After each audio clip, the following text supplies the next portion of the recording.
ربی شرح لی صدری ویسر لی امری واحلل عقدۃ من لسانی ویفقہوا قولی۔ السلام علیکم ورحمۃ اللہ وبرکاتہ۔ May Allah bless you all. Ameen. Welcome to the Ramadan series, Summary of Quran in Ramadan by Allama Ibtisam Ilahi Zahoor. Day 3, Para number 3.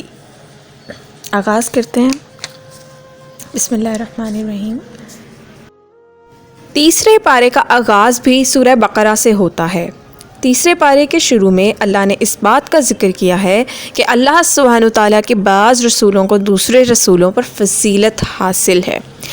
ان میں سے بعض نے اللہ کے ساتھ کلام کیا اور بعض کے درجات کو اللہ نے بلند فرما دیا، اور یہ بات بالکل واضح ہے کہ تمام رسولوں میں سے سب سے زیادہ بلند مقام ہمارے نبی حضرت محمد صلی اللہ علیہ وآلہ وسلم کا ہے۔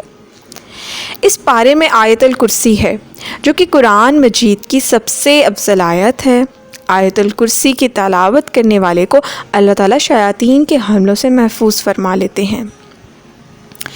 آیت الکرسی کے بعد اللہ تعالیٰ نے اس بات کا ذکر کیا ہے کہ دین میں کوئی جبر نہیں ہے۔ جو کوئی بھی طاغوت کا انکار کرتا ہے اور اللہ پر ایمان لے کر آتا ہے، وہ ایک مضبوط سہارے کو تھام لیتا ہے۔ تیسرے پارے میں اللہ تبارک تعالیٰ نے بہت سے اہم واقعات بھی بیان کیے ہیں۔ پہلا واقعہ جناب حضرت ابراہیم علیہ السلام کا دربار نمرود میں اس کے ساتھ اللہ کی ذات کے بارے میں مناظرانہ مکالمے کا ہے۔ جس وقت حضرت ابراہیم علیہ السلام دربار نمرود میں جا کر اللہ کی توحید کی تبلیغ کرتے ہیں تو ابراہیم علیہ السلام اللہ تعالیٰ کی ذات کے بارے میں کہتے ہیں۔ کیا کہتے ہیں؟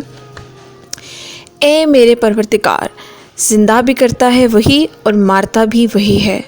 جواب میں نمرود کہتا ہے کہ میں بھی مارتا ہوں اور زندہ کرتا ہوں۔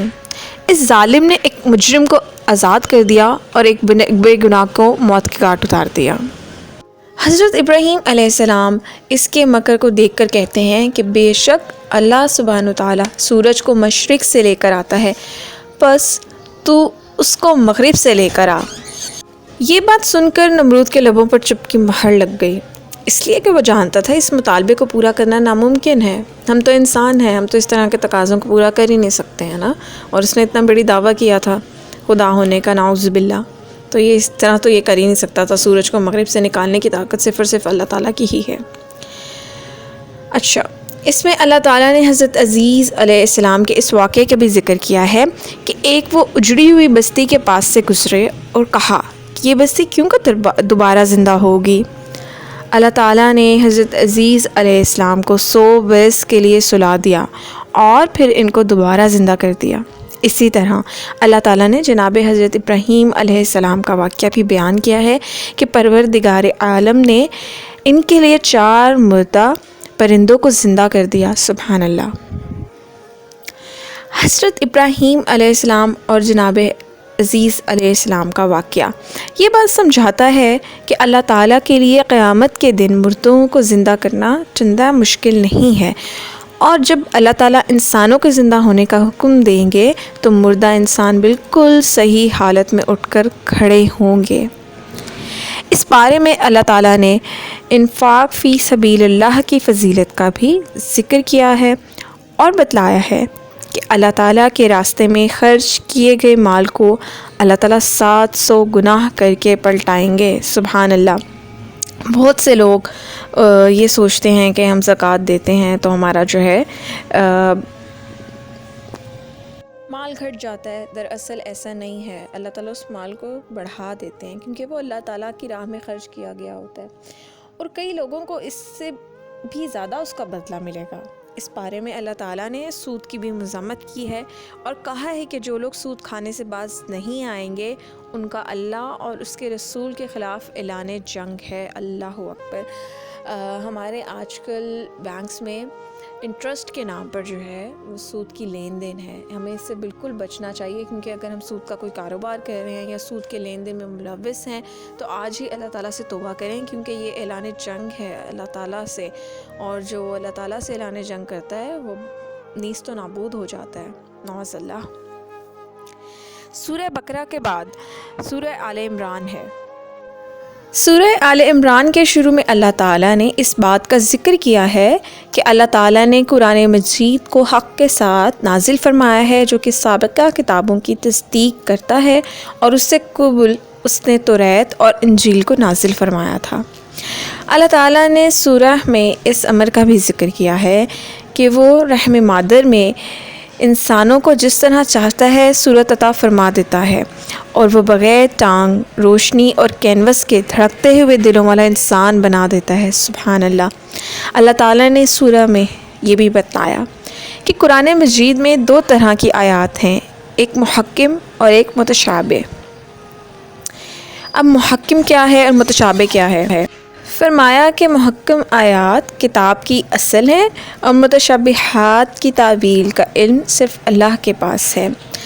جن لوگوں کے دلوں میں مرض ہوتا ہے وہ متشابہات کی تعویل کے پیچھے بھاگتے رہتے ہیں، اور اہل ایمان کہتے ہیں جو کچھ بھی ہمارے رب نے اتارا ہمارا اس پر کامل ایمان ہے، اور ایمان کا تقاضا بھی یہی ہے کہ اللہ تعالیٰ نے ہمیں جو بتلا دیا، اللہ قرآن میں فرما دیا، وہ ہمارے لیے اٹل ہے۔ اللہ تعالیٰ نے اسوہ رسول صلی اللہ علیہ وآلہ وسلم کا بہترین نمونہ ہمیں پیش کیا تاکہ ہمیں اپنی زندگی میں آسانی پیدا فرمائے اور ہم اپنی زندگی اس کے مطابق گزاریں۔ اللہ تعالیٰ ہمیں اسوہ رسول صلی اللہ علیہ وآلہ وسلم کے مطابق زندگی گزارنے کا طریقہ سکھائیں، اس پہ عمل کرنے والا بنا دیں ہمیں، تو زندگی بہت سہل، بہت آسان ہے، اور اٹس اے وے ٹو جنہ اف یو فالو دا سنہ انشاءاللہ۔ اس سورہ میں اللہ تعالیٰ نے یہ بھی بتلایا ہے کہ اللہ نے آدم، نوح، آل ابراہیم اور آل عمران کو دنیا پر فضیلت عطا فرمائی تھی۔ سورہ آل عمران میں اللہ تعالیٰ نے جناب عمران کی اہلیہ کا ذکر کیا ہے کہ انہوں نے منت مانی کہ وہ اپنے نوزائیدہ بچے کو اللہ تعالیٰ کے لیے وقف کر دیں گی، اور اس کا واقعہ کچھ اس طرح ہے کہ ایک روایت سے معلوم ہوا کہ حضرت زکریا علیہ السلام کے وقت میں بنی اسرائیل کی قوم میں ہنا نام کی ایک عورت تھی، اور بڑی ہی زاہد اور متقی تھیں، اور ان کے شوہر کا نام عمران ابن لاسان تھا، اور یہ حضرت سلیمان علیہ السلام کی اولاد میں سے تھے۔ اور آپ کے یہاں بچے کی پیدائش کے بجائے بچے کی ولادت ہوئی۔ جناب عمران کی اہلیہ نے اپنی منت کو بچی ہونے کے باوجود پورا کیا اور آپ کا نام مریم رکھا، اور اللہ تعالیٰ سے اس طرح سے فرمایا، ترجمہ، بس جب اس کو جنا تو بولی، اے رب میں نے یہ لڑکی جنی، اور اللہ کو بہتر معلوم ہے کہ جو کچھ طے کیا وہ نہیں ہے مرد کی مانند، اور اس کا نام مریم رکھا۔ اس کو میں تیری پناہ میں دیتی ہوں، اور اس کے اولاد کو شیطان مردود سے بچا۔ پس ندائی، اے حنا میں نے قبول کیا مریم کو، اگرچہ وہ مرد نہیں، اچھی طرح قبول کرنا اور بڑھایا، اور اس کی اچھی طرح سے بڑھانا، اور تو اس کو سپرد کر دے حضرت زکریا کے۔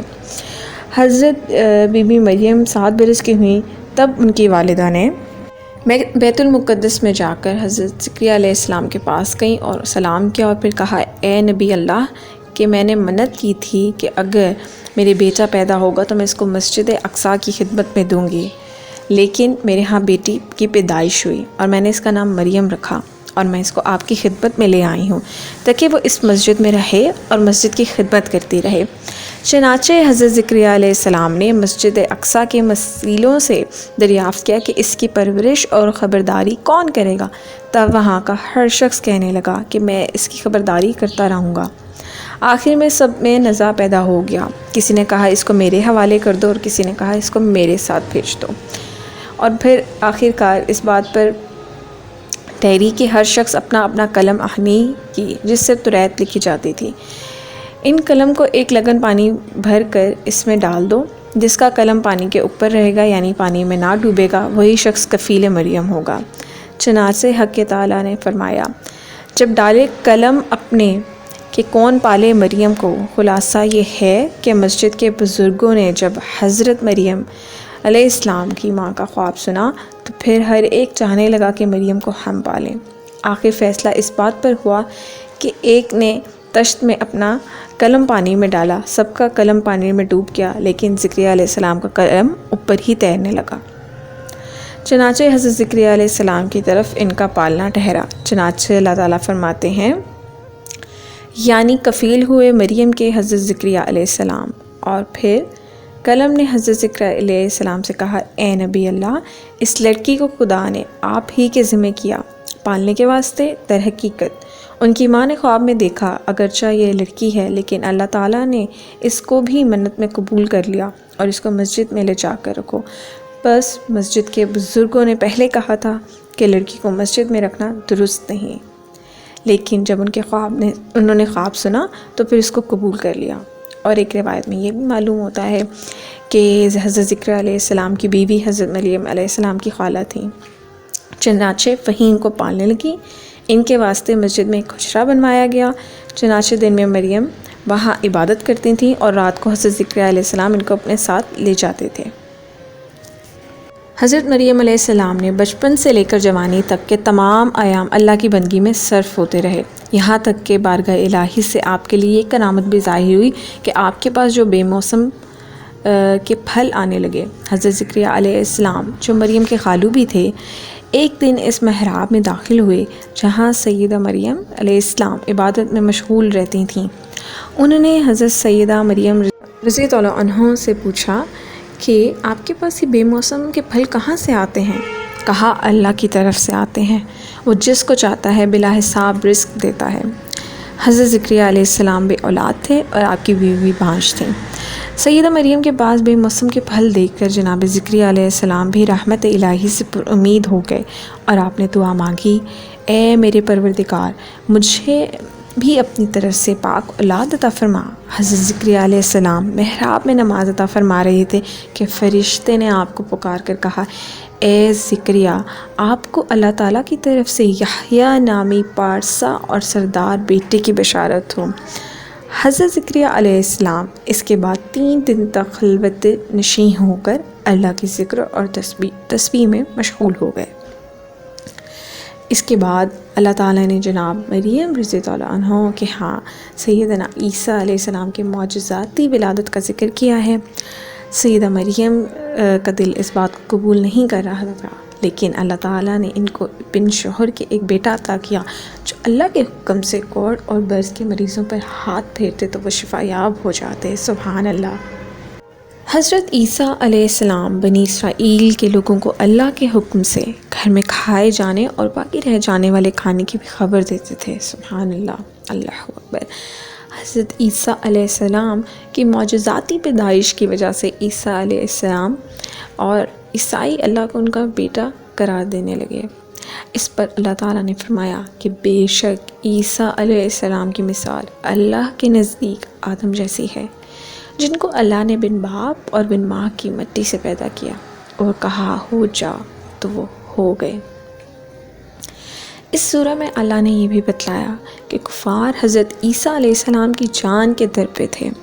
اللہ نے حضرت عیسیٰ علیہ السلام کو بشارت دی کہ میں آپ کو زندہ اٹھا لوں گا اور کفار آپ کا بال بھی بیکا نہ کر سکیں گے۔ اس سورہ میں اللہ تعالیٰ نے عالم ارواح میں رسول اللہ صلی اللہ علیہ وآلہ وسلم کے مقام کا بھی ذکر فرمایا ہے کہ عالم ارواح میں اللہ نے انبیاء کی روحوں سے اس بات کا عہد لیا تھا کہ اگر ان کی زندگی میں رسول اللہ صلی اللہ علیہ وآلہ وسلم آ جائیں تو پھر ان پر ایمان لانا اور ان کی حمایت کرنا گروہ انبیاء پر لازم ہوگا۔ اس پارے کے آخر میں اللہ تعالیٰ نے اس بات کا بھی ذکر کیا کہ کفر پر مرنے والے اگر زمین کی مقدار کے برابر سونا آئیں تو اللہ سبحانہ وتعالیٰ اس سونے کے بدلے بھی انہیں معاف نہیں کریں گے اور ان کے لیے دردناک عذاب ہوگا۔ اللہ تعالیٰ سے دعا ہے کہ اللہ تعالیٰ ہمیں قرآن مجید پڑھنے، سمجھنے اور اس پر عمل کرنے کی بھی توفیق عطا فرمائے اور ہمیشہ ہمیں صراط مستقیم پہ چلنے کی توفیق عطا فرمائے، آمین یا رب العالمین۔ ہمیں اللہ کا شکر ادا کرنا چاہیے کہ اللہ تعالیٰ نے ہمیں مسلمان پیدا فرمایا۔ حضرت عیسیٰ علیہ السلام کے آسمان پہ اٹھانے کا واقعہ کچھ اس طرح سے ہے۔ کچھ کفار جو ہے وہ ان کی جان کے در پہ تھے، تو اللہ تعالیٰ نے ان کو بشارت دی کہ ہم آپ کو زندہ آسمان پر اٹھا لیں گے۔ خلاصہ یہ ہے کہ حضرت عیسیٰ علیہ السلام کے آسمان پر اٹھا لینے کا واقعہ کچھ اس طرح سے ہے کہ کچھ کفار ان کی جان کے در پہ تھے۔ تو خلاصہ یہ ہے کہ حاصل کلام یہ ہے کہ حضرت عیسیٰ علیہ السلام اپنے تمام حواریوں کو لے کر ایک مکان پر گئے جس کا نام عین السلوک ہے۔ یہودیوں نے اس موقع کو غنیمت جان کر اس مکان کا محاصرہ کر لیا۔ پھر اللہ تعالیٰ نے اپنے فرشتے حضرت جبرائیل علیہ السلام کو بھیجا. اس مکان کی چھت میں شگاف کر کے حضرت عیسیٰ علیہ السلام کو چوتھے آسمان تک لے گئے اور ان کو فرشتوں کی صحبت میں رکھا. اور یہودیوں کے سردار جس کا نام شیعو تھا اور وہی سب سے پہلے مارنے کے واسطے اس مکان میں گھسا تھا، اس نے حضرت عیسیٰ علیہ السلام کو بہت ڈھونڈا لیکن نہ پایا. اور جب اس معلوم کے اس مکان سے نکلنے میں کافی دیر ہوئی تو جو باقی یہودی مکان کے باہر کھڑے تھے بہت حیران ہوئے، اور اس حیرانی میں وہ اس مکان میں سب کے سب داخل ہو گئے. اور جو سب سے پہلے حضرت عیسیٰ علیہ السلام کو مارنے کے واسطے غصہ تھا وہ اپنی قوم کا بہت بڑا سردار تھا. مکان کے اندر ان لوگوں نے اپنے سردار شیعو کو دیکھا کہ وہ حضرت عیسیٰ علیہ السلام کی شکل و صورت بن گیا ہے. اور یہ سب کچھ اللہ تعالیٰ نے حضرت عیسیٰ علیہ السلام کو بچانے کے واسطے کیا تھا. سبحان اللہ. کیونکہ ان یہودی لوگوں نے جو طیش میں آ چکے تھے ان کے قتل کرنے کی مکمل تدبیر کر لی تھی، لیکن اللہ تعالیٰ نے حضرت عیسیٰ علیہ السلام کو چوتھے آسمان پر اٹھایا اور ان کی جگہ پر ان کے سردار کو انہی کی شکل و صورت بنا دیا. ان یہودیوں نے جا کر اس کو حضرت عیسیٰ علیہ السلام کی شکل و صورت دیکھ کر شمشیر پکڑ لیا، ہرچند کہ اس نے فریاد کی کہ میں تمہارا سردار ہوں، مجھے چھوڑ دو. لیکن وہ لوگ ہرگز نہ مانے اور پھر کہنے لگے تم ہی عیسیٰ ابن مریم ہو، تم نے اپنے جادو سے شکل ہمارے سردار کی بنا لی ہے. پھر وہ غور سے دیکھ کر کہنے لگے اچھا ہم نے مانا تم ہمارے سردار ہی ہو، یہ بتاؤ عیسیٰ ابن مریم کدھر گئے؟ آخر وہ تمام کے تمام اس بڑے شعبے میں پڑ گئے اور اپنے سردار کو حضرت عیسیٰ علیہ السلام کی جان پکڑ لیا. اور وہ یہ نہیں جانتے تھے کہ حضرت عیسیٰ علیہ السلام کو اللہ سبحانہ تعالیٰ نے اپنی قدرت کاملہ سے چوتھے آسمان پر اٹھا لیا ہے. اللہ تعالیٰ نے فرمایا اور عیسیٰ علیہ السلام کو نہ مارا گیا اور نہ ان کو سولی پر چڑھایا گیا، لیکن وہی صورت بن گئی ان کے سامنے. جو لوگ اس میں کئی باتیں نکالتے ہیں وہ اس جگہ شبہ میں پڑے ہوئے ہیں کہ ان کی خبر ان کو نہیں، مگر اللہ تعالیٰ سب جانتے ہیں. اور بے شک اس کو اٹھا لیا گیا. اللہ تعالیٰ نے فرمایا میں نے اس کو جب اپنی طرف اٹھا لیا ہے کیونکہ میری حکمت زبردست ہے. حکمت ہے قرآن مجید میں لکھا ہے کہ یہود کہتے ہیں کہ ہم نے حضرت عیسیٰ علیہ السلام کو مار دیا، یہ غلط ہے. اللہ سبحانہ تعالیٰ سے دعا ہے کہ ہمیں تیسرے پارے کے تمام اسباق پہ عمل پیرا کرنے کی توفیق عطا فرمائے. جزاکم اللہ خیرا for watching. Keep in touch for the 4th para summary inshallah by tomorrow. Jazakum Allah khairan for watching. If you have any queries, any questions, please drop them in the comment section and stay in touch. Thank you. Assalamu alaikum wa rahmatullahi wa barakatuhu.